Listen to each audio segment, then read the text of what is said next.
neema imeondoka. Hapo ndipo Mungu anataka usimame kwa miguu yako. Sikiliza, neema ya Mungu inatembea na watu wake. Neema ya Mungu inatembea na watumishi wake.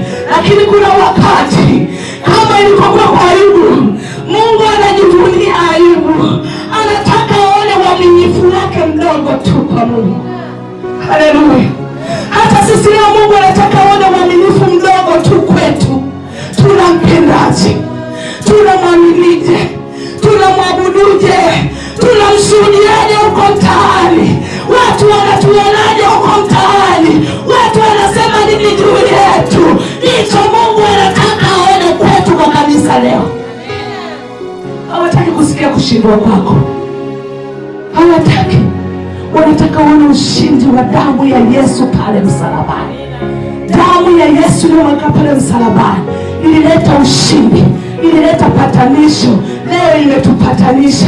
Kuna Waha hapa, kuna Wahehe hapa, kuna watu Wahaya hapa, tuko Wagogo tuko hapa, Wanyamwezi tuko hapo, sijui Wakinga wako hapa, Wachaga wako hapa. Ni kwa sababu ya damu ya Yesu imetuunganisha, haijatubagua na makabila yetu na udhaifu wetu. Ni kwa sababu tulisema, Yesu, nimeamua kukufuata wewe. Haijalishi kabila langu, haijalishi dini yangu, imradi moyo wangu umeazimia kukufuata wewe. Kaa nami.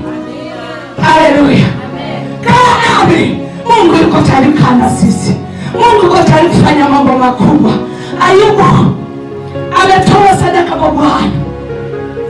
Kama huna imani unakufa kiroho. Tuko pamoja. Wengi mliandika mambo yenu.